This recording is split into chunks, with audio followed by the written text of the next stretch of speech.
Welcome to the Enlightenment Evolution Hour. I am your host, Rob Gauthier, the ET Whisperer. The Enlightenment Evolution Hour is a part of the Enlightenment Evolution Network. Any ideas or opinions expressed by myself, the guest, or a caller may not necessarily reflect the same opinions of the Enlightenment Evolution Network. Enlightenment defined. It's the state of giving and receiving greater knowledge and understanding about a certain subject or situation. Evolution defined. The gradual development of something, especially from a simple to a more complex form. So what then is Enlightenment Evolution? The state of giving and receiving greater knowledge as we develop from a simple to a more complex human being, living on Earth for our soul's experience. Welcome now and join us as we explore our Enlightenment Evolution Hour together.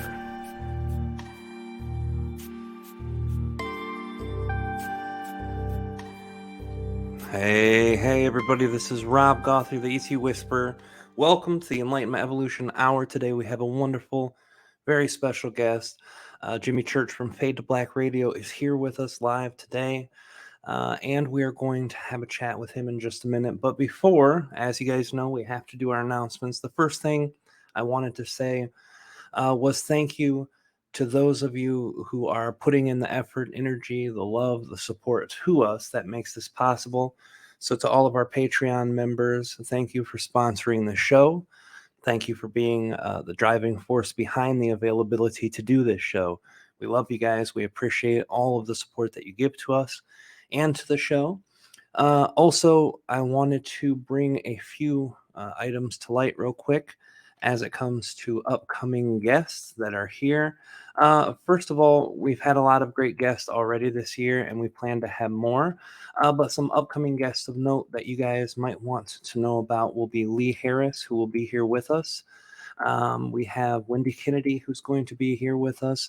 And we have a lot of other guests that by the time this goes to date, I'm sure that you guys will have heard of. All of our announcements that we've got, we're going on the Enlightenment Evolution Hour Facebook page. And if you go to etwhisper.com, you can find everything there too that links. Below, you'll find the links not just to myself, but also to our guest. We also have the monthly channeling classes that we have.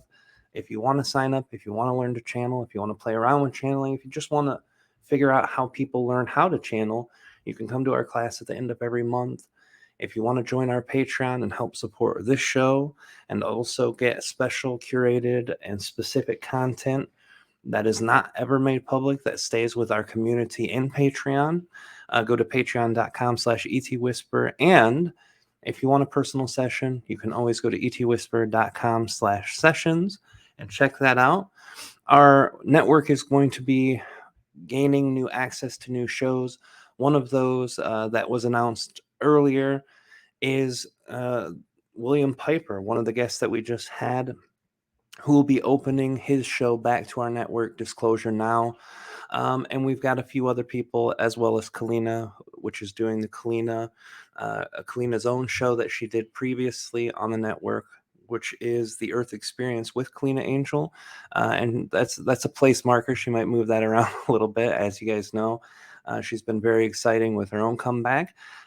Raising our child for the last 3 years has put us on the back burner for a little bit, but she just turned 3 on the 25th of June. So it's an amazing thing. Both of us are starting to get to a place where we can do more in the public. And we thank you guys for supporting us financially, energetically, and just the comments, the associations with all of our social media that you have, our Discord, Facebook, Instagram, YouTube, and our Twitter. It's always wonderful.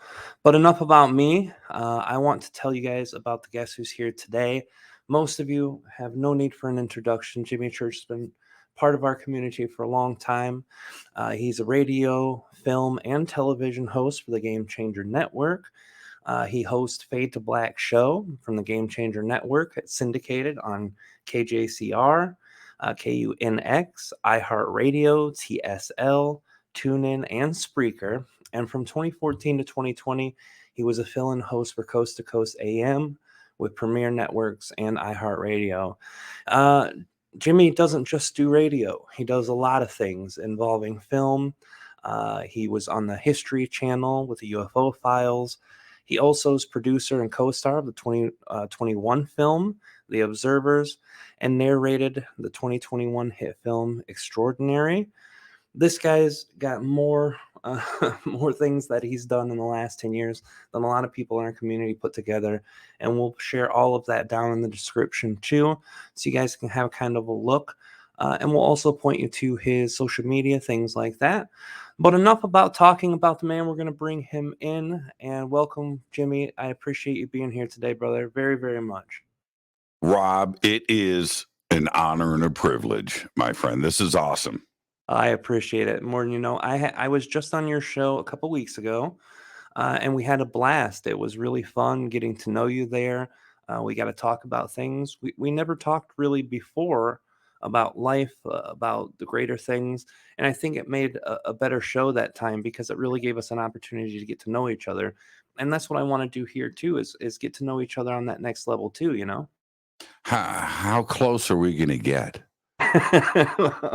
That's up to you. I kind of throw boundaries out the windows if I like you a lot. So we'll take it to as personal as you want to get it. And this is the thing I love about our show. Most guests that come on say, let's talk about everything. So I like to talk about as much as I do my own personal life. I like to talk to guests about, and if there's anything we talk about tonight that you don't want to talk about, just let me know and say, well, let's talk about that later, or whatever way you want to share. But pretty much what I'm interested in the most is getting to know you as a story. You've told your story 1,000 times, and I try not to put people through who've been in the public for a long time that grueling task of retelling your story every time someone asks you about it. The thing I want to know more than your story of how you got to be who you are and where you are is what things in your younger life caught your interest that gave you the idea to start going down these pathways like radio and like UFOs and like the entire community that we've been in. Yeah, and I appreciate that because we do tend to retell the story, a million times, and myself going through that process of the opening question, that you just did, which I have done literally, thousands of times, right? And I don't want to do that with the guest either, and try to get to something new. So let's see if we can get to something new, right? Let's do that. Aside from my crazy cool parents that set me on my path, that the world isn't what it seems. I mean, that surely is there, and I think that a lot of us will have that same story. I'm certainly not planting a flag there and creating something new, but I keep going back to. And something happened very interesting this weekend that is a weird synchronicity to this question and to my answer, which is Eric Von Daniken, really, honestly, at that age, and when Chariots of the Gods took off, which was 72-ish, right in there, and the movie came out, and the book was already out, but the movie came out, and there was advertising, there was things on TV, and my mom took me to the movie. And so there's that part of it. But the weird path, I mean, once he opened my eyes at the age of, 9, at the time, 70, I was born in 63. He was an important figure, on almost hero status. But I go through my life and I'm investigating all of this stuff and researching and doing the best that I can. But years later, I get into radio, and we can circle back to that.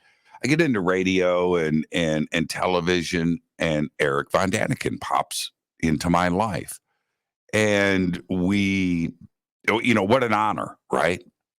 But it went further than that.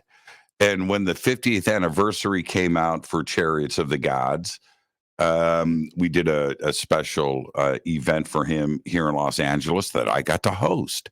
And I'm standing on stage with Eric, and I do this whole thing and bring up an audience member and have them sign a book for her, just some random thing.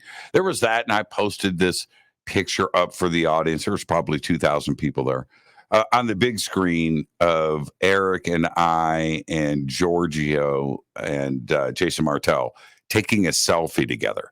And I told the story, and I said, how is it that an 8-9-year-old kid can go on this path, because of Chariots of the Gods, and then grow up and take this selfie, right? And Eric in this selfie with this smile. Well, then last year, Eric starts his podcast. This is the weird synchronicities, right? And I get this email from Eric. I would like you to be my first guest on my podcast. I thought, how did I get here? Well, how did this happen to this person? I just couldn't figure it out. And then this past weekend, I had a dinner party at my house. And over in the UK, I live in Los Angeles. Over in the UK, they're doing an Eric Von Daniken celebration, the Awakening UFO conference, and thousands of people there. And they filmed a video and sent it to me of the audience saying, "Hello, Jimmy," and then turning around the camera to Eric and Giorgio and Billy Carson to say, "We love you and we love the Fadernauts." Now, I don't know, right? And you have to go back, Rob, and realize and take a look at your own life. How did you get here? And what were those significant moments in the past where free will comes into play? And what if you didn't cross that street that day, right? What if you didn't take the left turn? What if you didn't quit that job? What if you did, and if any of those little things were changed, I wouldn't be here right now talking to you. And so when people say, what would you do if you got in a time machine? What would you change in the past? And my answer is, as I sit here and talk to you right now, I wouldn't change a thing. Right? If you go back and you change one little thing, my children aren't born. Right? Right. And or whatever, but I'm happy where I am at now. What I'm more interested in is those life decisions, right? That those free will moments, are they free will? Or was I always meant as a young man, in the 4th grade, researching UFOs, and in 1972 going to see Chariots of the Gods, was my life meant to be here today with Rob, right? And anything changes that. And that is life's journey. And that is why I am who I am. And I'm okay with that. And that's how I got here. And there are people out there, Rob, maybe even you, that sometimes ignore or don't pick up on synchronicities or don't pick up on coincidences. You're busy. You've got to go to the store and get food for your kids, whatever, and something happens, but you're on your little quest. And sometimes and I do it all the time, right? Where we just don't stop and go, wait a minute, that thing that just happened was for a reason. So you need to always pick up on those synchronicities. What is guiding you forward? What is telling you to do this and not do that? Or, of course, the opposite of that, to continue your path and find your bliss. And so that's my life story in a strange way. It's called Synchronicities and Free Will, and maybe it's not free will, right? Maybe it's not. Well, that's the thing that's beautiful about the sharing of your story. I often look back at my life. There was a lot of heavy and contentious places, drug abuse after the depression of seeing my son's condition, and kind of that whole thing setting in, and a car accident that happened, and pain medicine that was prescribed, and uh, the realization that that medicine took away a lot of the emotional pain, and a continuation of that, always this perpetual thing. And a lot of hell was played through that decade of time where I was using drugs and on pain meds. And a lot of people ask me that same question. And I realize the same thing you've said. If one thing was changed, I wouldn't be where I'm at now. And although I live life and things still pop up and things can still be crazy and tough, um, do I want a different life? Absolutely not. I love my wife. I love my kids, both of my children. I love what I do. I love what I share for the community, and being able to have conversations like this makes all the things in my family life and all the things in my other experience just that much better. As beautiful as my home life is, and my family, and as much as I love that and focus first and foremost, everything else is a bonus.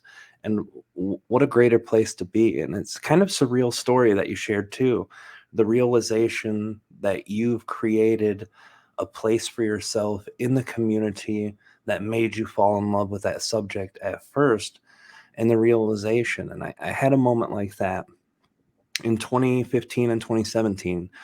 Me and my wife put together these events, the channel panels for all these different channelers. And 2015, I'm sitting on the same stage as Wendy Kennedy and Lee Harris, and some of these great people. And then Daryl Anka joined us in 2017 with also Wendy Kennedy and Lee Harris, and all of these amazing channelers who, when I first started channeling, I looked out to and saw that these people were amazing, and that they've been creating the channeling energy for so long, and Daryl being one of the trailblazers of the community. And it really does, it makes you feel like, damn, that excitement being followed and doing everything that I did that was hard when I came into the position to make decisions, and I made the right decision. And basically, when you had that video sent to you with all those people screaming out your name, and the guy who led you there, and all of your companions, and your peers there, you made every decision right. If free will is a thing, everything you did was absolutely right. That's beautiful. Yeah, and here, with all of that, here's the deal. The more that you open up your eyes, the more that you know that you don't know anything. And I know that's, and when you see these, if you go back, it's so funny to me. If you go back and you watch these, kung fu movies, or you watch a movie with it's got some shaman in it, or some enlightened person, or a wizard from Europe, right? And they come at you with these lines, to first go up, you must go down, right? To go left, you must first go right. And you just kind of giggle, right? You do. It's just like, come on, man. It's the most obvious thing. There's no positive without a negative. Well, you know what? You go through life and you find out that is exactly the truth. It is the most bizarre thing. We can giggle about that, when you're kids. But as you grow up, you know that wherever you are, you got there from hard work. There were no gifts, right? There was nobody coming along going, "Hey, everything is free. The knowledge, everything is now yours." Nothing would have value, first off, if that was the case.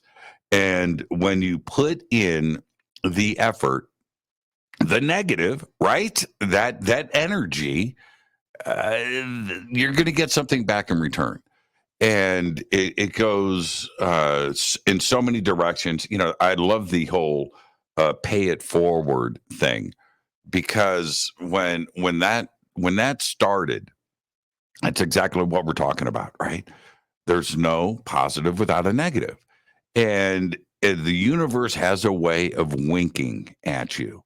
And if you just go and do the right thing, good things are going to happen. Sometimes the right thing is hard.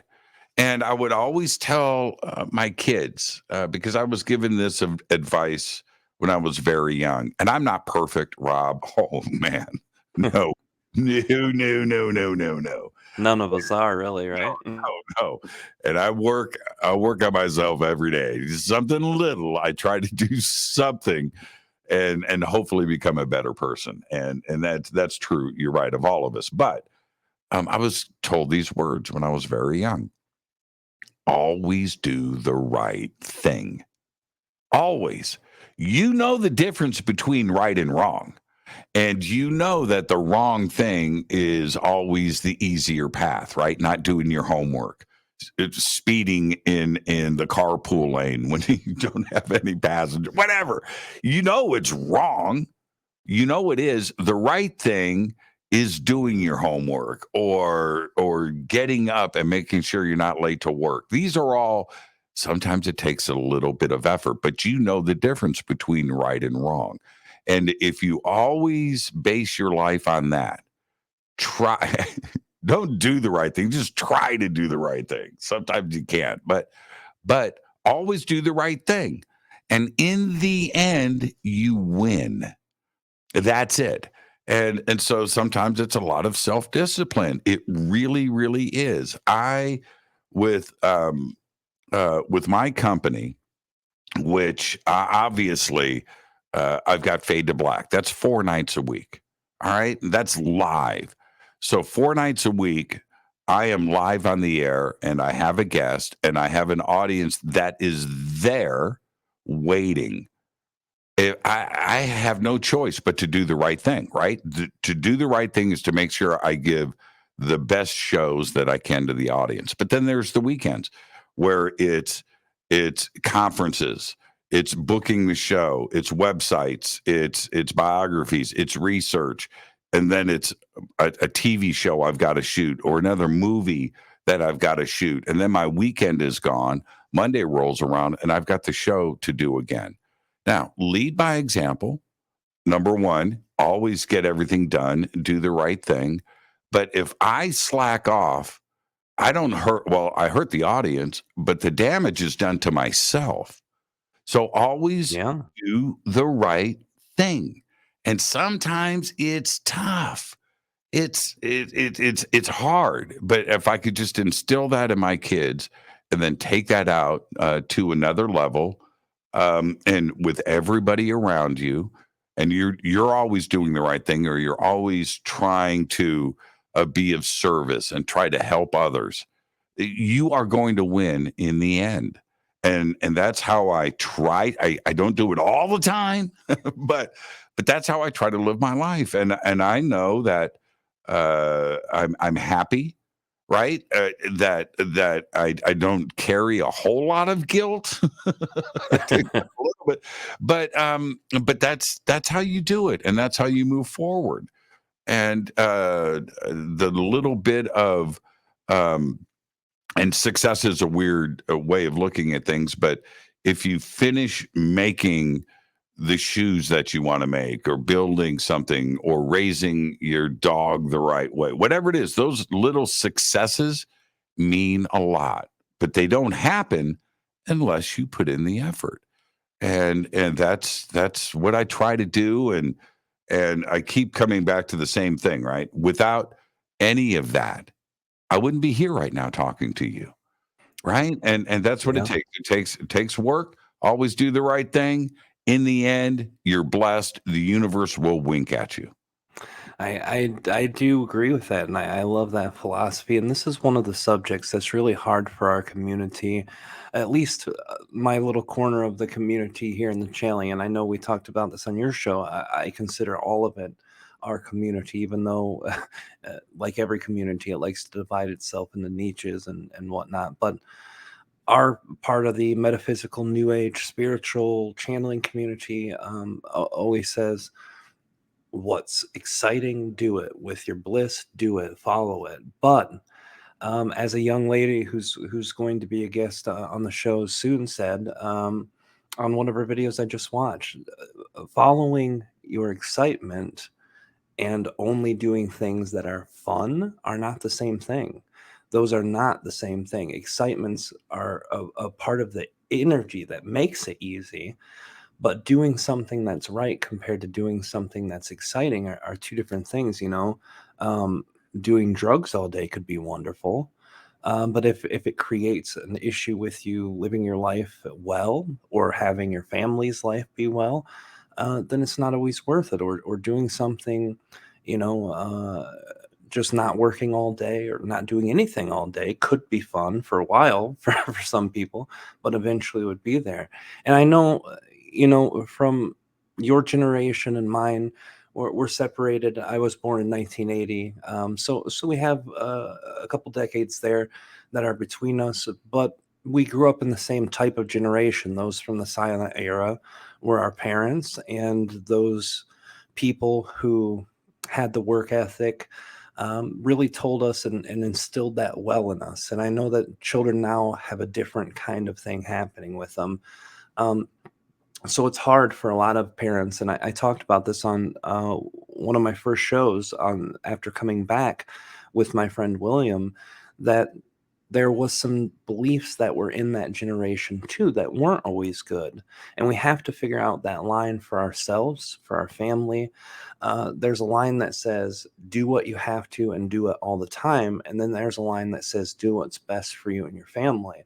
Back in, you know, when I was a kid in the early 80s, when you worked and you did it all the time. And if you didn't enjoy your work, you still did it. And if they asked you to work 18 hours, you still did it. Because if you didn't, you wouldn't have a job. And with you, you know, owning your own thing and doing your own thing gives you some leeway in that energy. But still, if you want to be successful and do the right thing, you know, put in your energy, put in your love, put in your passion, that's usually the separation between those who do really well with what they do and those who do okay. So there is always that balance, and that balance I think is a hard thing for a lot of people to figure out, even in our generation, like the Generation X and the last generation of the Boomers, all the way to the newer generations. And with the newer generations, they find so much hardship with just the world being such a different place to begin with. The internet, they never knew anything but the internet. And it's a different environment. You know, if you're not liked on Facebook or Twitter or wherever social media you're at, it can be the same thing as getting bullied when we were in school. So this part of the experience that we've really tried to share with people in the younger generation is be authentic, be yourself, follow your excitements, but also when the time comes, you got to make the right decision. I your kids are a little older, right? So you've already done most of that raising. I know parents' job is officially never really done. Um, so you look at that and you see the energy that you showed them as an example. What do you say to that younger generation? Because I know a lot of younger kids too listen to your show. How do you give them the tools when they didn't always have the best examples? A lot of the kids now growing up had millennials for parents, and millennials were raised through that really weird time with bad economy during the Obama's first era, and a lot of debt that came with college degrees that they never were able to use. So I think it's just a whole different generational thing. How do you guide the younger kids to do that? That's something I've been mulling over endlessly for the last year. Yeah, that's a great question. And what I've always tried to do, and I do this with my audience as well as my kids and my friends, is that always, always recognize and understand that there are other people out there besides you, no matter what, because no matter what you think, right, your world is in your phone now, and I understand that we're not going to change that, certainly not overnight, but for the last 25 years or so, since 1995, where things have started to change and the internet has come along, there is certainly a new generation where their relationship, their friends, their life is based in electronics and technology. That's fine. We can't change the future and things, but there are other people out there besides you. And no matter how bad you think your life is, this is the advice. Everybody listen to me right now. No matter how bad you think it is, there's somebody out there that's got much worse, way, and no matter what, and let's go to the extremes. In 1 week, you lost your job, your car got repossessed, your electricity got turned off, and your dog died. Right? All in 1 week. Oh, man. You know what? Somewhere out there in the world is somebody that would cut off their right arm to have those problems. Absolutely. It's just the way it is. So recognize that and understand and appreciate where you are, no matter what. Every time a door closes, another one opens. That's yin and yang. First to go up, you must go down, right? It's the same. It's these same principles. So, and if you are ever around me in public, that excitement that we were talking about earlier, is you will see this.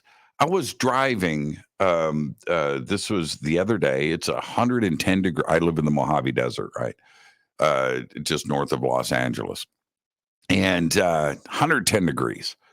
And I had to go to a home improvement store to pick up bird seed for my bird feeders because I give back to the birds. I do. Big rough and tumble Jimmy Church loves his hummingbirds, and I feed the birds. So anyway, and I pull out and I'm driving through the parking lot and I see next to this giant department store, I'm pretty young, I would say mid-20s maybe, homeless white guy.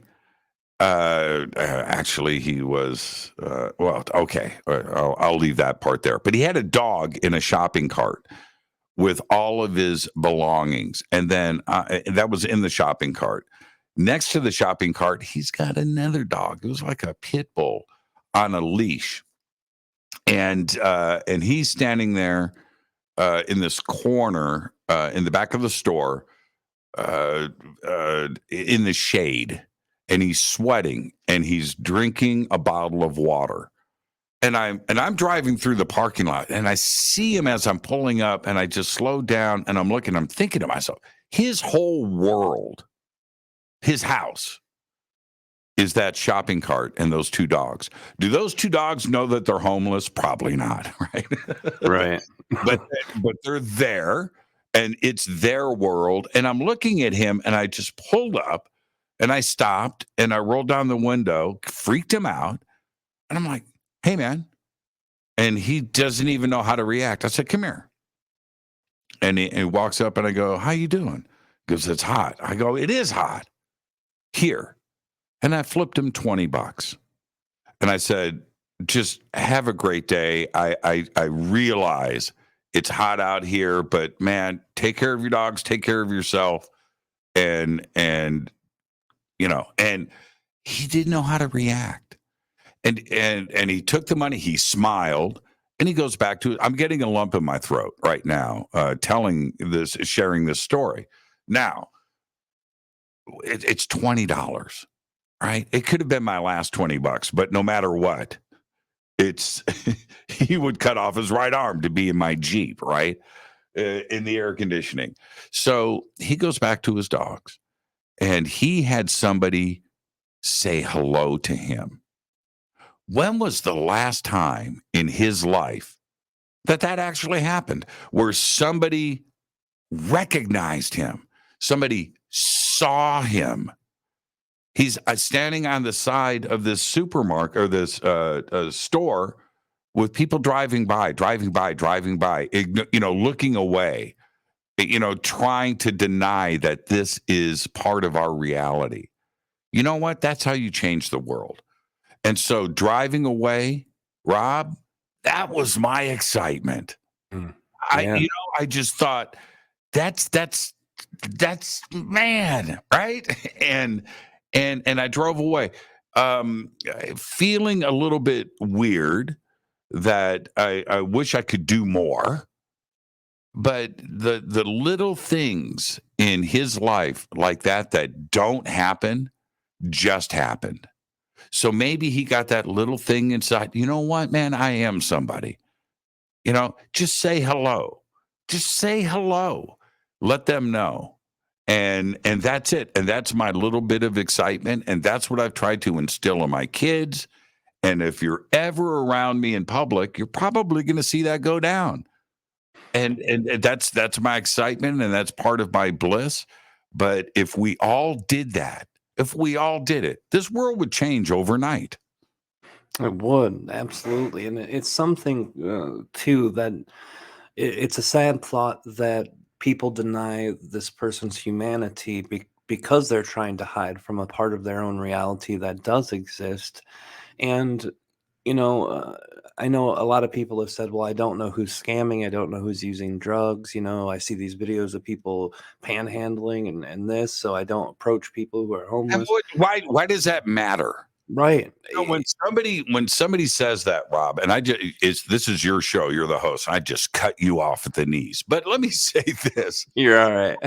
why does that matter? Oh, it Why? doesn't. Absolutely. It does not matter. It simply doesn't. You cannot use that argument. These are people. These are Human beings. They're human beings. And that's it. That's it. They can make their own decisions. And if you flip them $5 or $10 or $20 or change out of your pocket, and they could go and get on a bus and go to a homeless shelter and apply for a job and change their life. Well, okay, they could do that, or maybe not. But so what? It's up for them to do. It's not for us to decide that. That's right. That's their decision. But the universe knows that you chose to recognize somebody and to let them know. How many can you imagine the mindset of somebody that is homeless, however they got there, right? Somebody is homeless who is sitting on a sidewalk, and how many times a day, and it's in the hundreds, if not thousands, of people that walk by them and don't look. Do you know what that does to your brain? That you don't matter? So maybe you want to go do drugs. Maybe you do, to escape that horrific world that you are in all day long. No place to sleep, and so no, let them make their own life decisions, but recognize them, look down, say hello. I'll share this story. I've told this maybe once on the air, okay, but it's pretty remarkable to me. It was Christmas Day, 1993. I'm living in Sherman Oaks, across the street from Coast to Coast. I've told that story many times. I'm at that condo. My parents are flying in from Ohio for Christmas, and they're flying on Christmas Day. Christmas morning, I wake up And I was like, man, I got to go to the store. My parents are going to be here. So I need snacks. I need some drinks in the refrigerator. It's my mom. She's going to open up the refrigerator and I've got to look like I'm a human being. All right. So I go, I've got a pickup truck. And so I go down, jump in the truck. It's Christmas morning, and which means nobody's on the streets, right? It's Christmas morning. And I pull out on Ventura Boulevard. It's desolate. There's nobody out there. And I drive the 2 blocks down to Pavilions, the supermarket next to my house. And I turn left into the entrance of the Pavilions parking lot. And standing, there's a white brick wall. Sitting there is this older black man with a dog and a shopping cart. And I looked at him right in his eyeballs. I drive past him and I park. Empty parking lot, right? There's nobody in the store. I go in, do my thing, and I come back out and I'm loading the groceries into my car and I look over at the, and he's still there.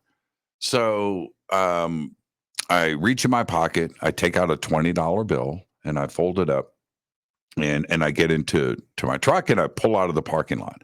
I stop, roll down the window. I said, hey man, Merry Christmas. And he goes, Merry Christmas. I said, come here. And he walks over and he goes, oh, what's up? I said, I just wanted to say hello, man. And he says, okay. And I said, here, I know it's not much, but it's Christmas. And I extend my arm out with the money. And he says, no, it's okay. I said, no, take it. He goes, I'll tell you what, I'll sell you some poetry. Oh, wow. And I said, okay. Deal. He goes over to his shopping cart. He comes back with a stapled packet of paper. I don't know, 20 pages maybe. And we do the deal, right? And I said, oh man. And he hands me the poetry. I throw it on the front seat. He goes back to his dog. I make a right-hand turn and I go back home. A couple of days later, this poetry sits in my front seat. And a couple of days later, oh yeah, that poetry. So I'm sitting in my and I'm flipping through, and I'm reading the poetry, and which was great, and it was very impressive. But here's the deal: I get like 10 pages back, and here is a Xerox of Time magazine. And it's an article about that guy. And there's a picture of him in the middle, like 80 floors up in a building in Manhattan.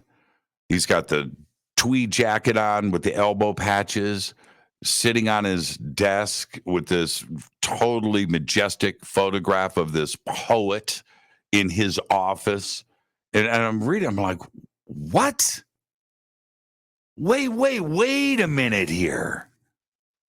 How did this guy go from that picture, and it wasn't that old, by the way, that you see the date there, to homeless in Sherman Oaks with a dog on Christmas Day? What's going on? And I put that down, and now I'm on a mission, Rob. I'm going to go find this guy.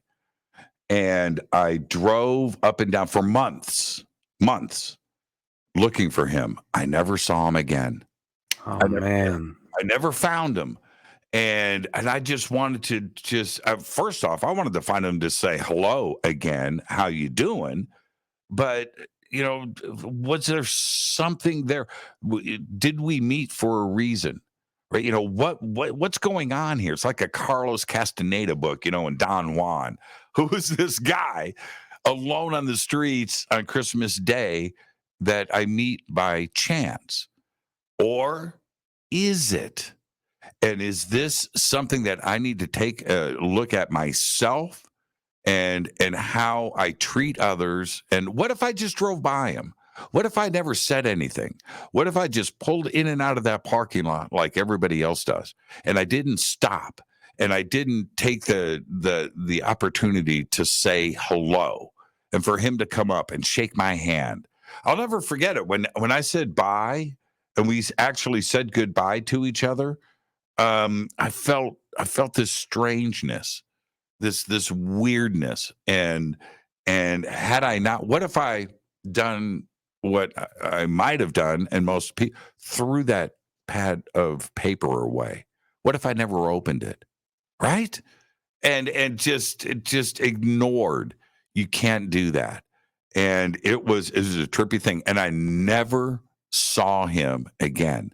The life lesson here: say hello, take the moment. These people have lives, and we don't know about their life journey. Everybody, it's not just homeless people, it's everybody's got a life, right? Everybody.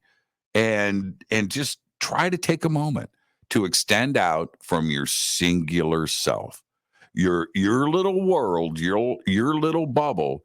You're not all there is, right? You're just not. And that's what I try to do. And that little thing that happened to me in 1993 profoundly changed me. It was profound.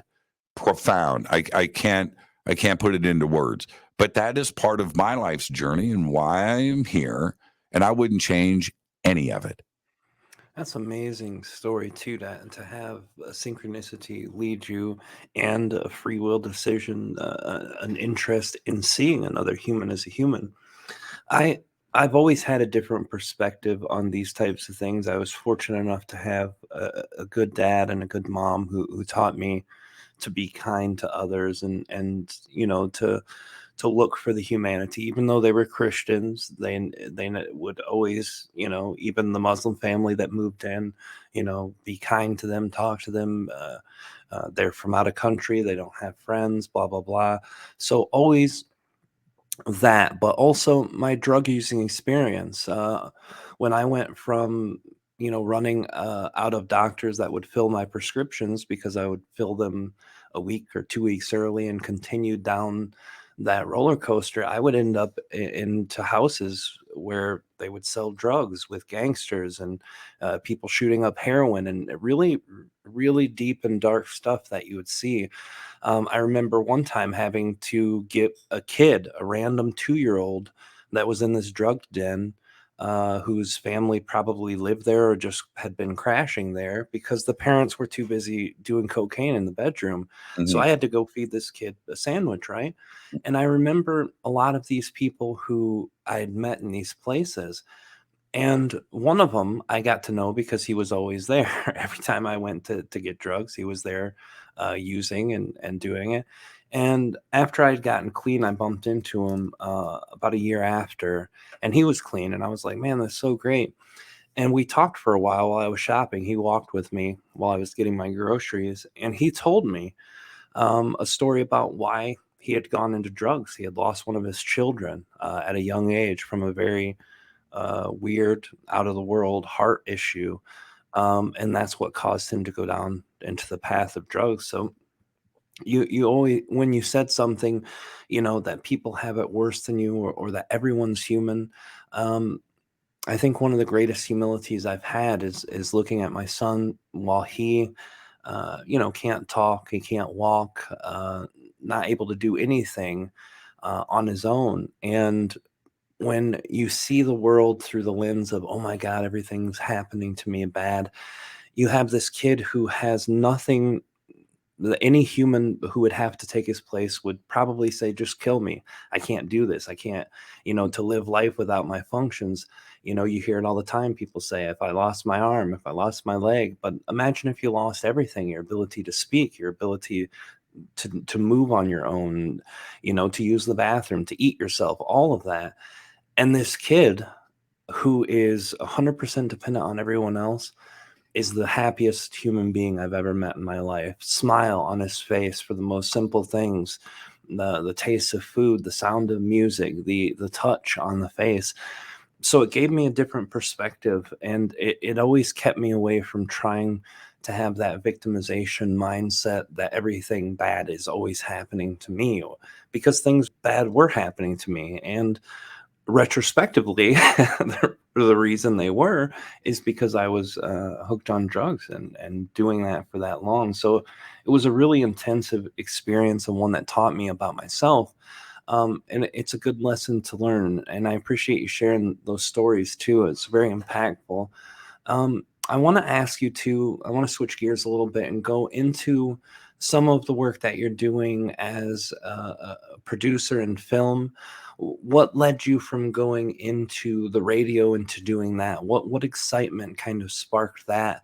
And what is that leading you to now and here in the future? Yeah, it's yeah, that's an honest, great question. I got the call to produce The Observers.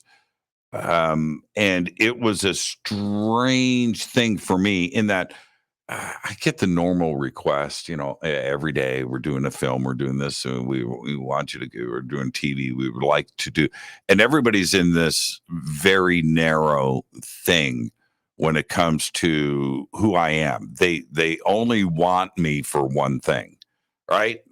It's my voice, my face. They want me to come in and talk about uh, UFOs. It's a whole nother thing when somebody goes, you know what? We think you would be perfect in helping us produce this film. We would love to hear your guidance. Who would you like to be in the film? And for what reasons would you select these different personalities?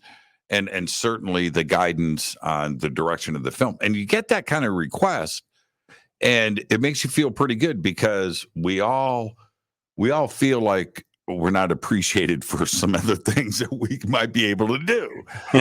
And I'm pretty good at that, but I have this other thing. What about this? No, you just keep doing that. We don't care about the other stuff. But when somebody says that, there's a certain amount of you feel needed, and I couldn't wait to not only explore this opportunity, but to take things to another level where I did have that freedom to do that.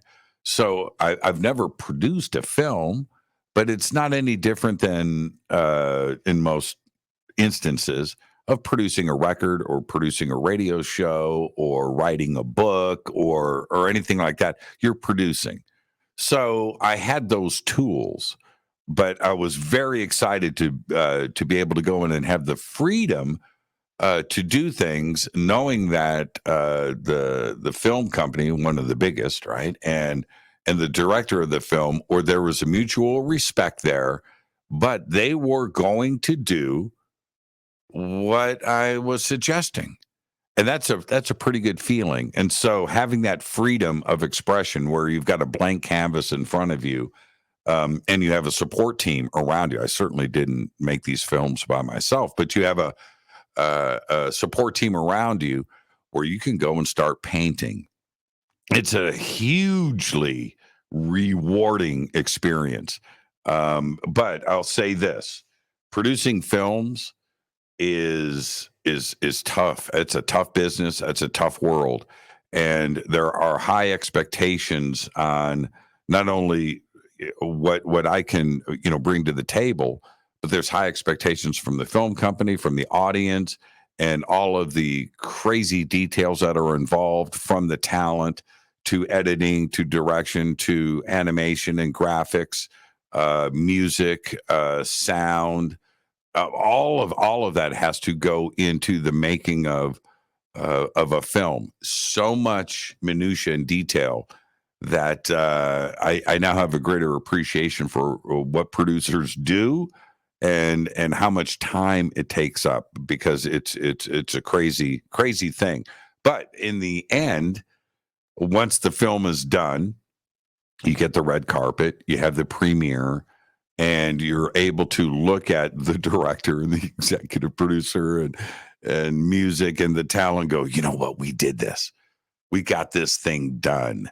and then going on to the next one, and you're thinking, man, I got to do this all over again.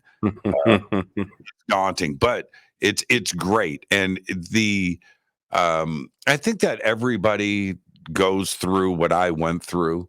This is it's a fact, where before I was in this industry, because I'm just like everybody else. I'm just a person, right? So I like watching movies.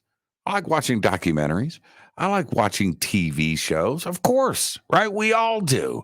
But in the end of all of that, when you read the credits and you think, wow, producer, director, actor, will that ever happen? That would be really cool one day to see my name in credits. But how does that happen? And we all go through that. It doesn't matter who you are, grandfather, grandmother, kids, maybe even dogs. Dogs probably do that too. They probably look at the TV and go, man, I would like a credit one day. But when it actually happens and you understand the process, it's a crazy feeling. It's crazy. And now you do the first thing and you do the second thing. And now I've done 20, 30, 40 things.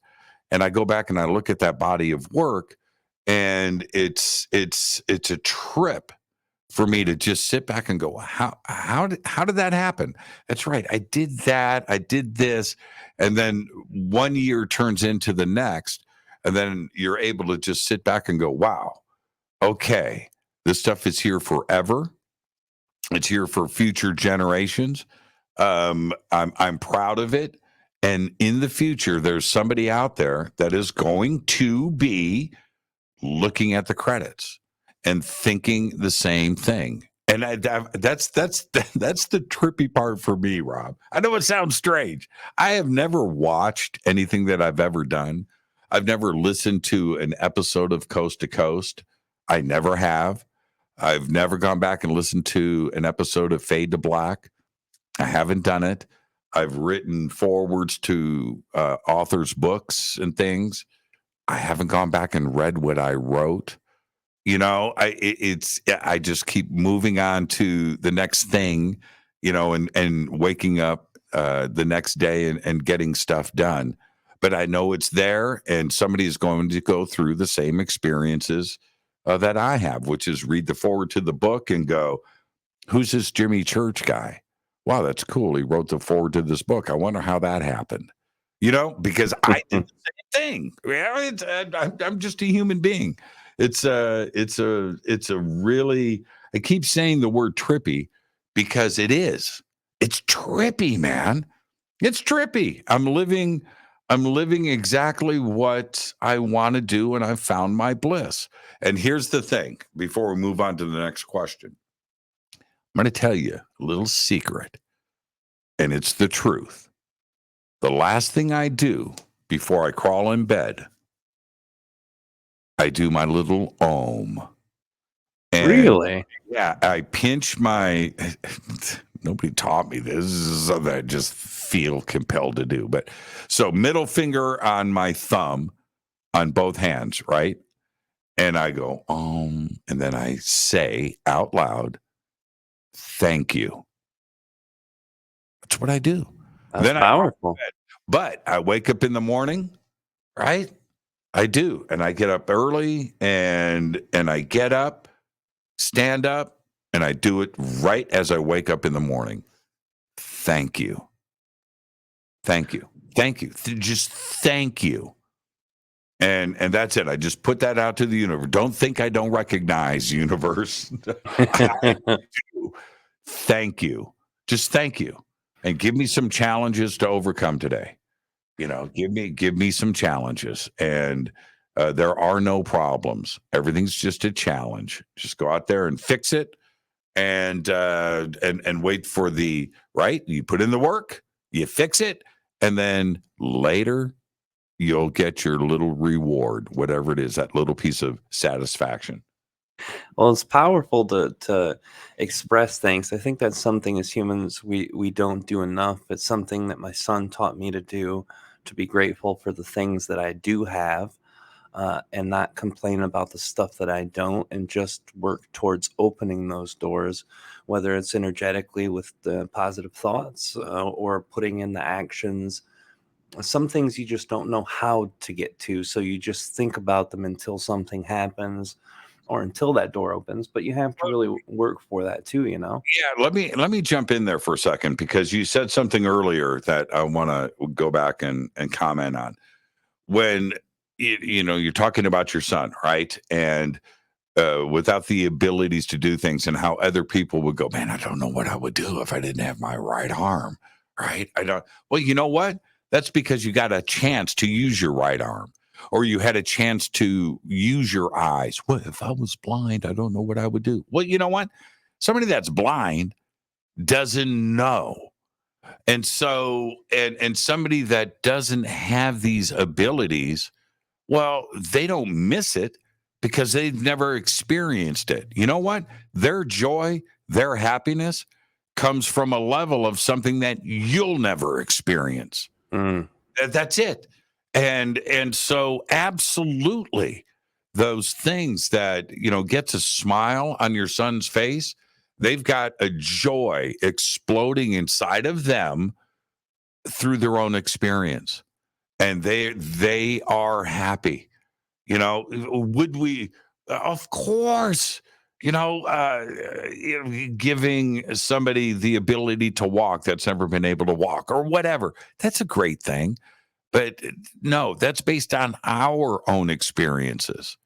They find their own happiness. They don't have to think about those things. And it's really true. And for you to for you and others in your position to go through that and acquire that knowledge is priceless. It gives you an appreciation of life that most don't get a chance to do, and it helps you on your life's journey. And look, I'm going to say this, and you need to hear this. And please take this completely the right way. Don't take it the wrong way. You have a vision and an outlook of life that wouldn't have happened if it wasn't because of your son. 1000%. Period. Right? Now, as tough as it is, because it's so easy to go, why me? Right? If there is a God, he wouldn't have done this to me, right? Okay. You know what? That's a cop out. That is a 100% cop out. You just can't do that. You cannot go through life thinking that you are the victim. You can't. You can't. There's too many other people out there that are really victimized. And I don't have time for that. Whenever I hear somebody go down that road, I appreciate them for being who they are, but I don't have time for that in my world. I just don't. Not in my world. In my world, get things done. Fix things. Make the world a better place. Don't sit back and bitch and complain. Nobody wins, and you aren't going to take a step forward if that's what you choose to do. So, man, good on you, Rob. And there you go. Like I said, you may not want to hear it, but that's awesome, man. Well, I absolutely agree. It's it's funny. My father and my son were my two greatest teachers in life. My father taught me the basics and how to be a decent human being, and how to be compassionate, and how to think for myself, and how to be motivated and do what feels right for me and do what is right for me. And my son taught me all the things that no other human could. And it was rough. Seeing him at 2, going through that experience was tough. And I took that out on my depression and drugs. But after that, my spiritual experience really started me in the understanding of that, and from everything that my channeling, and my first guide Treb had shared with me, that really opened my experience up, was that as souls we choose to have lives, and his choice was to come exactly like he is, for his own reason as a soul, but also, for me, for his mom, for everyone whose life was touched by him, to be a part of their life too. So when I understood it in that light, it really helped take a level of that trauma and pain out of my own mind.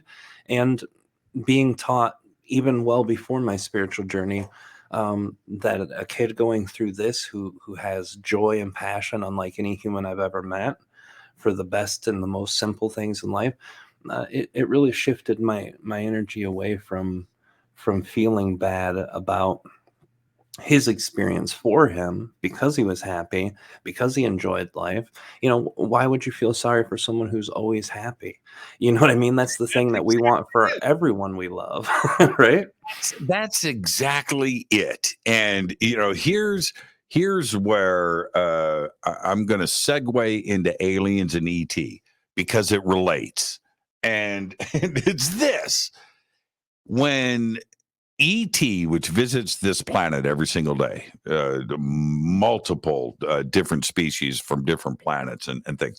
But when they come here to this planet, they're not aliens. We're the aliens. Yeah.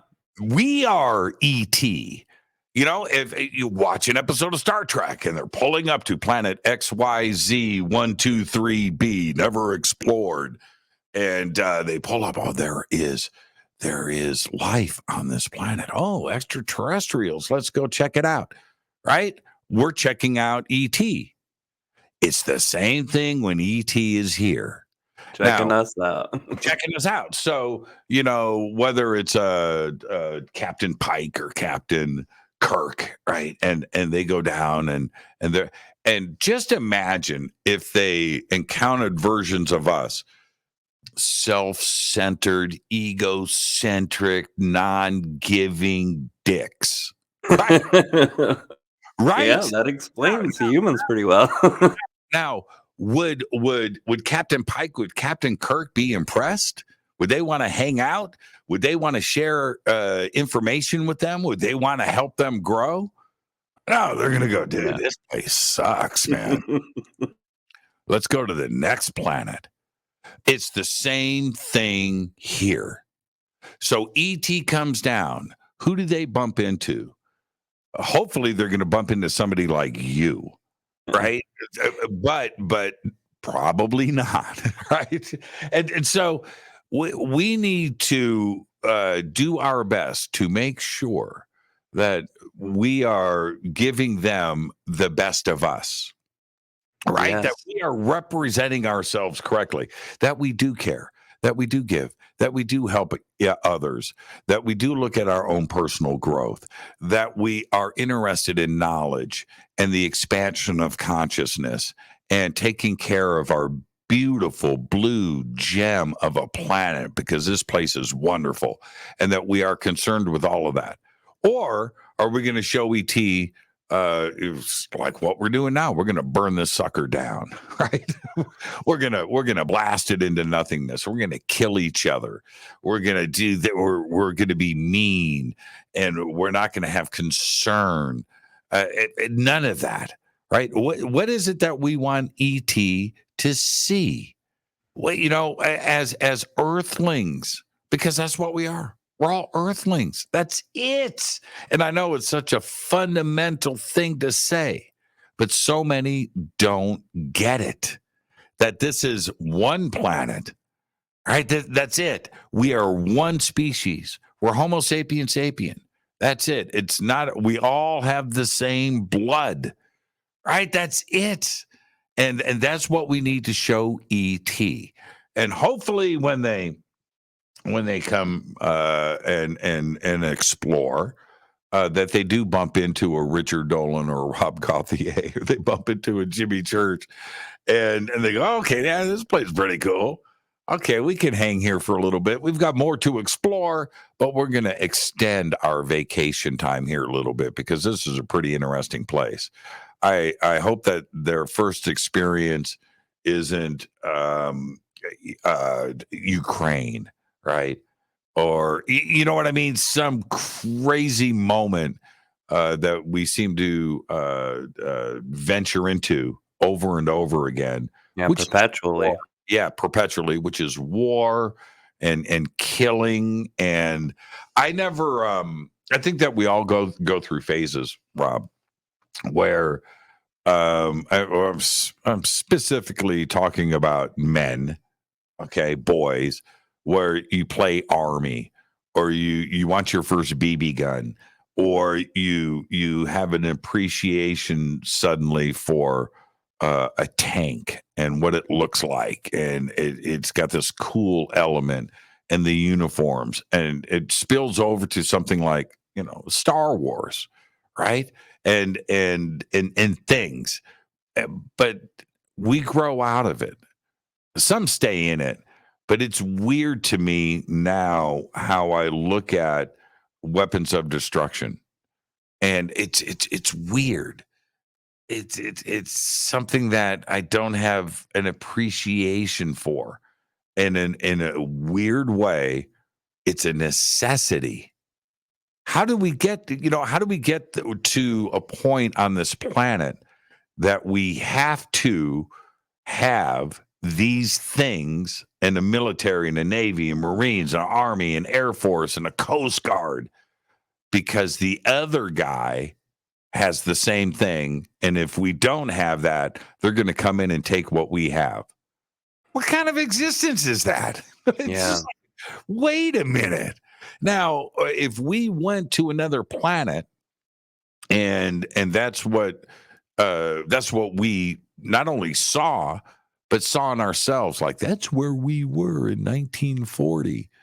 We're going to let these guys go for a minute. They need to, right? We can't help them at all. That's how we would look at it.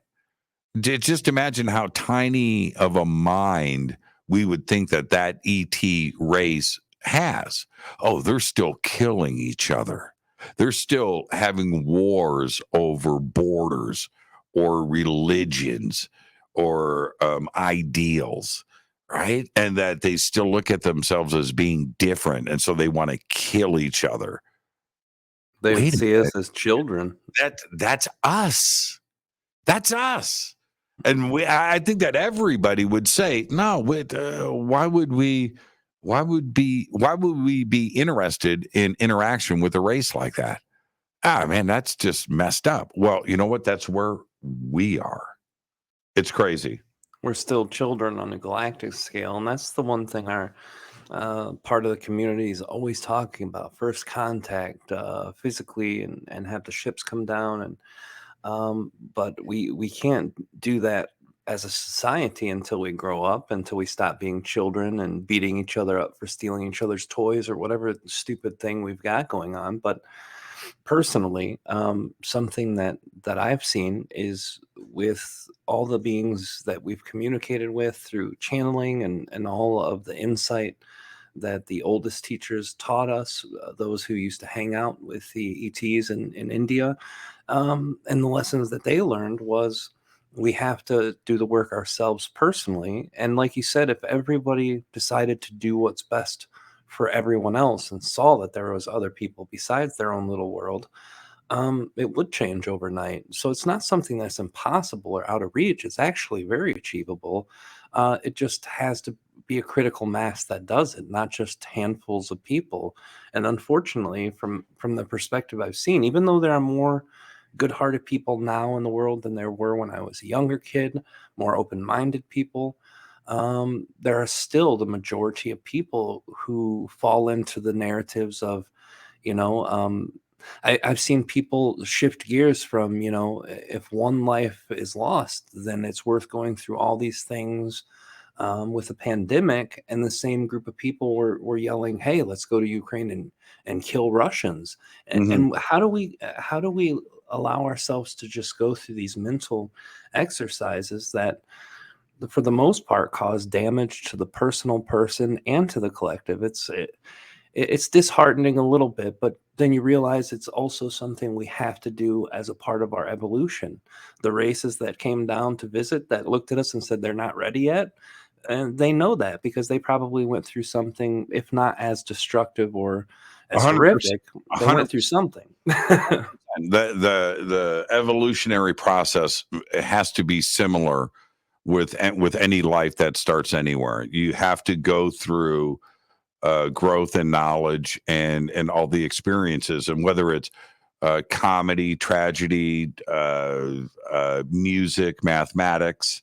And I'm talking about the development of these things in theater thousands of years ago, right? That's all part of the evolutionary process. And getting through geometry and philosophy and growing up. I think that, and maturing as a race, I think that everybody would have gone through the same thing. When we look at here on this planet, the growth process and the reason why so many are still closed down is that because it doesn't matter really which country you're in. It's all pretty much the same. There are exceptions, but certainly you are taught from the earliest of age, the earliest, that happiness is going through school, going to college, getting a job, and buying a house, and then getting a bigger house, and then getting a bigger house, and then you die. That's what you are taught. That's it. That's what you are taught. That is happiness. So, and that's globally, Rob. That's everywhere. So, how many? And I'm talking about billions of people go through life. Get to the age of 40, they buy their second house. They get to the age of 50, they buy their third house, and now they're up to 4 bedrooms, and maybe they got that swimming pool in the back, and they went from a 1-car garage to a 2-car garage to a 3-car garage. Now I am going to achieve nirvana. This is better than going to Nepal, right? Okay, that's what you are taught. And then you get there, and now you're at the age of 60, and you know that your retirement plan is going to kick in a year and a half. And you look around, now you've got the 4-car garage, and you've got the swimming pool, and you've got the membership to the country club. And you look back at your life and you go, wait a minute, where's the happiness? I thought that all of this was going to give me bliss, enlightenment, that I would figure out what life is all about. And you get to the end and you go, that I was lied to, right? Yeah. I didn't put in 40 years in a cubicle so I could eventually end up in a corner office. I was going to achieve eternal happiness, right? That all of this was this was my goal, and I'm not happy. And I can't do it over again. And if I could do it over again, I would certainly do it differently. Now, until we change that fundamental thing, that fundamental mindset, where at the very earliest of ages, you can go down this path or you can go down this path, but we are going to tell you this: nothing is what it seems. And there's other stuff out there that we need to understand. Consciousness, life after death, friendship. There are other concepts to life that allow you to grow. And we don't do that. We do not give that opportunity to kids, right? We close them down, and that is not a life option. What if at the various earliest of ages, one of those things, one of those doctrines, one of those paths you could go down is the world is a trippy place, man. Go and check it out. Right? What if that was a life option? Right? And certainly that is what ET is telling us. We have I know that you and I talked about this on the show briefly, but it's such an important point that we are always wanting and expecting somebody to come in and save the day. Yeah. Right? And no. No, ET's. If ET was real, man, how come they won't cure cancer for us? How come they won't? How come they won't end pollution for us? How come they won't? Wait a minute here. Well, they didn't cause it. They didn't cause it. That's an awesome point. But that's really true. And would we do that for if we went to another planet and they are at Neanderthal level, right? Right? They're there. They haven't nothing yet. And they're still struggling to make fire. They know that fire can cook food and bring warmth to the night, right? They know this, but it's hard to make fire. So their whole struggle every day is trying to waiting for lightning to strike, right? Or whatever, so they could get access to fire. So are we going to get off our spaceship, Rob and Jimmy? Are we going to walk up and toss them a Bic lighter and go, here, man, life is a lot easier with this? No. No, we wouldn't do that. So why would we expect ET to do that for us? We've got to figure this out on our own. And it's really true. The other part, oh man, I love shows like this where I'm not asking questions and I can just ramble. Well, you do it well, brother. You've got a lot of insight on a lot of these topics because you've had the opportunity to explore them. So it's very interesting to hear you talk about it. And thank you for that. The other side of all of that is, if we hooked up with an ET race that got here, that means that they are exponentially more advanced than us. 10,000 years, 1 billion years, 1 million years. All of that is true. And they would look at us as ants. Well, that's probably true too. But the thing is, and that's like a scientific outlook to that, but you got to apply those analytics because that actually makes an awful lot of sense. It really does. So if ET, I believe that they're checking this planet up, and I'm talking about literally landing and going, okay, let's talk, right? Let's sit down. This is for real.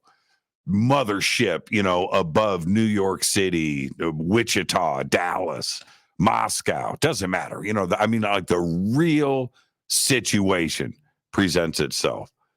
What is it, honestly, that we would expect? What is it that they could tell us that we could understand? At our level of technology here, at our level of existence, of understanding consciousness in our brains, and we think that we're pretty smart and we're pretty advanced and we've come a long way.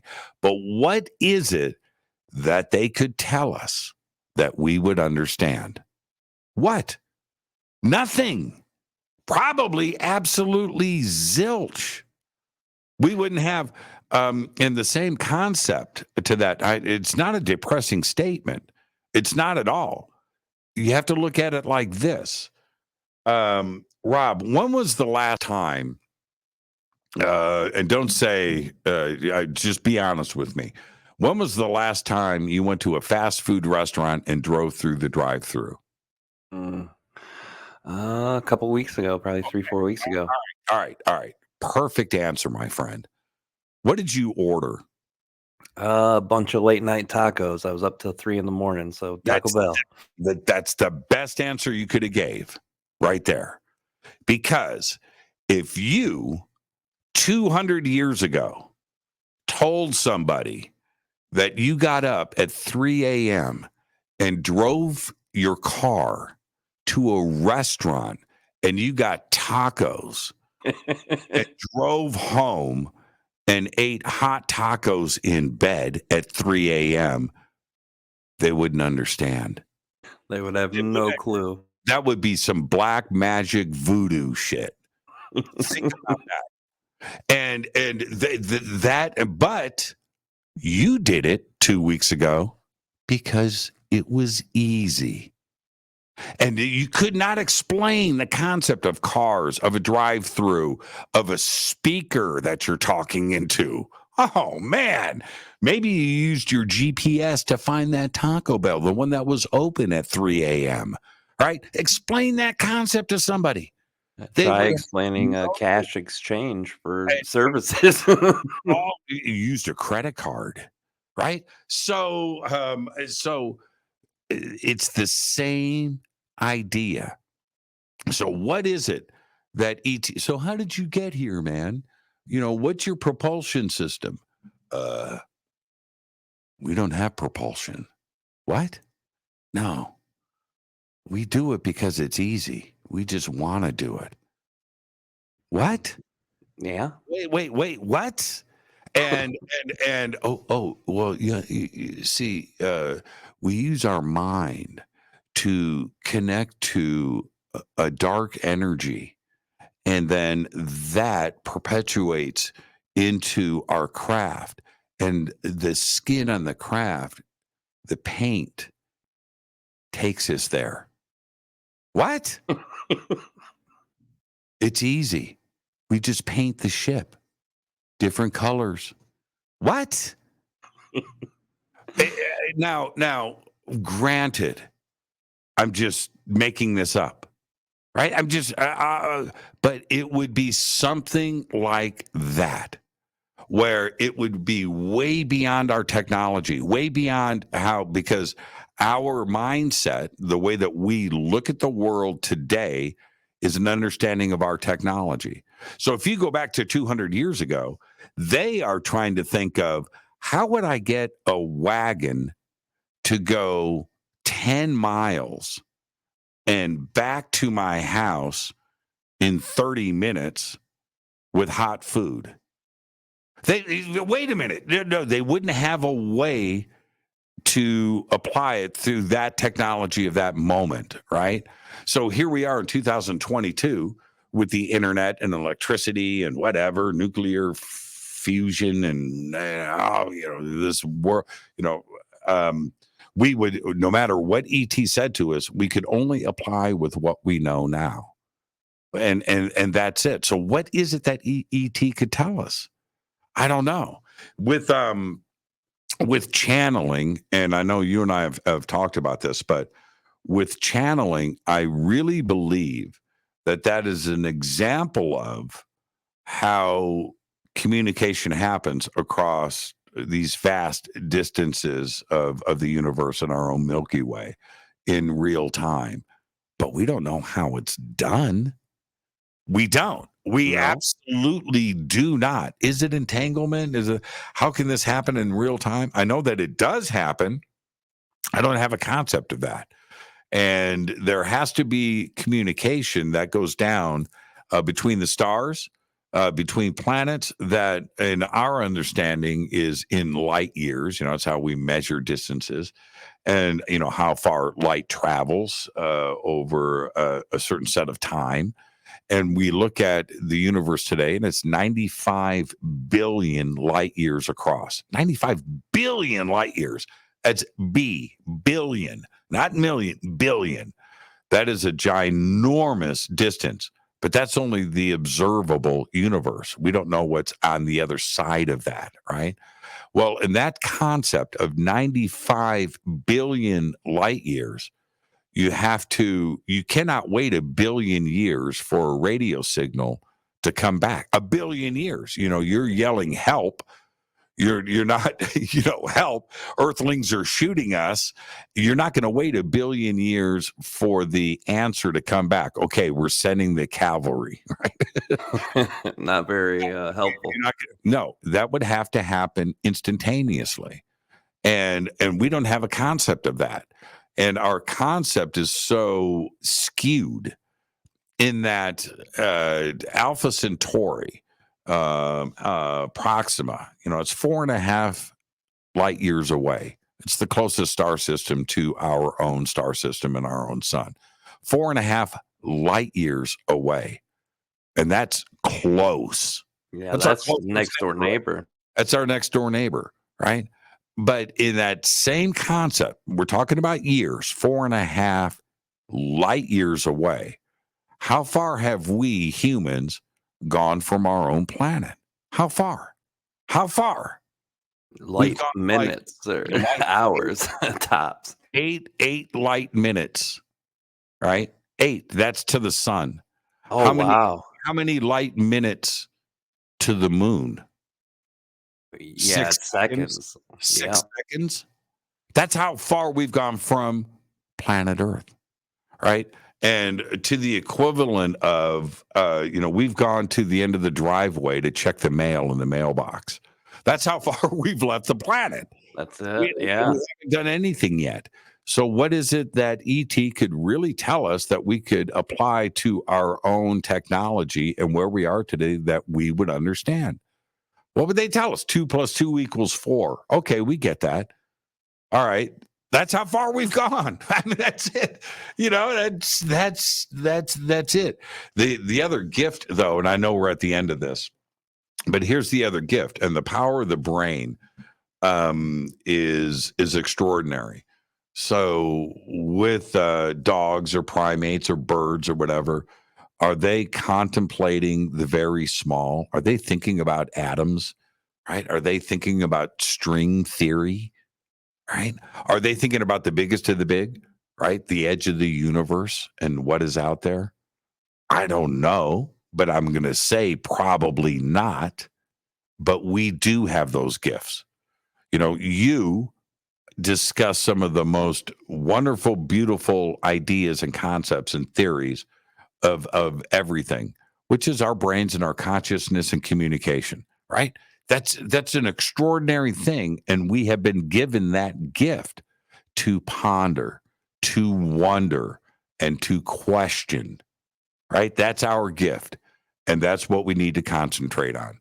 If we all just pondered like Rob Gauthier, if we all did that, what a beautiful place this would be. Yeah, it would be wonderful. And I've always said, and ever since I've taken my own spiritual journey and had my own experiences, that science will never be a beautiful, expansive, life altering thing until they take account consciousness as a part of it. And not trying to understand it in a sense of a laboratory rat or testing that can be done. You really have to dig in personally to find those little holes and those little crevices that consciousness can open up for you. And it's an infinite journey, just to explore the things that we can understand here on earth. You can do infinite versions of that. It's one of my favorite things, is to see how people tick, to see what makes a person and what makes one person sit and hold an ideology of religion and a conservative mindset, and another person a liberal and an atheist mindset, and see these two people that grew up next to each other and had almost identical experiences. Why are they different? These are the things I keep me up at night pondering. But consciousness always has that biggest part of that. So it's a beautiful thing. And you are right. We're getting towards the end. Before we jump off, there's two things I want to do real quick. The first is something I've done with my guests for a while, something dumb, something trivial, and something stupid. But I want to try to ask you a couple questions. We call it the lightning round.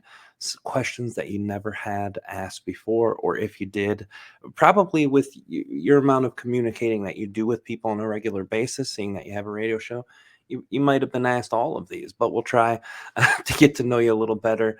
I'll do 5 quick questions. What's your favorite color? I think I know the answer, but we'll go there. What's your favorite color? My favorite color is turquoise. Really? That's amazing. All right. What about your favorite food? Oh man. Anything but Indian. I love Italian. I love Americana. I love French, Southwestern, Mexican food, Chinese, Asian food. So, all at about the same level. But I'm not a big fan of Indian food. All right, fair enough. What is the favorite place you've ever visited on this planet to look at nature and the pure beauty of nature? Oh, oof, You got to go. Wow, man. I was going to say the Grand Canyon, but there is something else about Northern California and the redwoods, and going through there, and you stand next to a tree, that is 10 foot in diameter and 500 years old, and 500 feet tall, and you understand then that you mean nothing, right? So, but I love the oceans too. I do. Going to the edge of everything and looking out at an ocean, Pacific or Atlantic, and realize again how insignificant you are is pretty extraordinary. Oh, absolutely. That's one of my favorite places. That's one of the reasons I love the Upper Peninsula in Michigan on Lake Superior. Clean, beautiful, crisp with all the beautiful sightings. Yeah, absolutely. Um, what is your favorite movie? 2001: A Space Odyssey. Oh, amazing, amazing. I already know this one because we talked about this on your show, but for the listeners, what is your favorite band? Oh man, I it's probably Van Halen with but the thing is, when you have Black Sabbath and Led Zeppelin and other artists like Stevie Ray Vaughan or David Bowie or Pink Floyd, you just go on down the list, right? It's infinite. Yngwie Malmsteen, Steve Vai, Pantera, Dimebag Darrell. I could just go on forever. But if Steely Dan, right? How can you top that magic? But if I was stuck in that desert island and I had one CD for the rest of my life to listen to, it would be Van Halen 2. Oh, beautiful, wonderful. Well, that's it for the questions. Last thing, people want to check out your work. Are there anything that you've got coming up soon that you want people to be to know about, or to know how to find anything that you want to share about your work? Please let us know. Yeah, you know what? It's such an easy thing. Just go to jimmychurchradio.com. And the reason for that, jimmychurchradio.com, it's all simple. Everything is there. All the social media, all the upcoming events, all of our sponsors on the show, ways to listen to archives. Also, we broadcast live for free from there every night. So you can go and just listen to the show. You don't have to do anything. And then access to everything else that we have is just right there at jimmychurchradio.com. Future events, anything that's happening. Like, so this week on the show tonight, oh, wait a minute. We're in a time machine right now. So I just can't even announce what's going on because Rob has control of my future. I do. Yeah, I do. So just go to jimmychurchradio.com and come and hang out with us. All right, beautiful. I want to thank you again. I know you're a busy guy. I know the daytimes are your free time. We did shoot this on the 27th of June, and it's now July 27th as you guys are hearing it. So a month of time travel. But I appreciate you taking time from your busy schedule.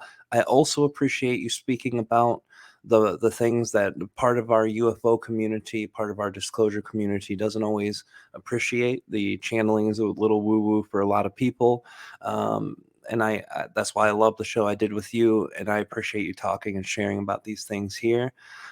Thanks for being here, brother. I hope one day I'll be back on your show. You'll be back on mine. I always have fun when we chat. So thank you so much, brother, for spending your time with us tonight, and for being here. Thank you so much, Rob. It was awesome. All right, brother. Thank you so much. And all of you guys, come back next Wednesday. We're here every Wednesday, 10 o'clock p.m. Eastern Time. That's 7 Pacific. Join us for another episode of the Enlightenment Evolution Hour. I'm your host, Rob Gauthier, as a part of the Enlightenment Evolution Network. Love you guys, and we'll see you on the other side. Thanks again.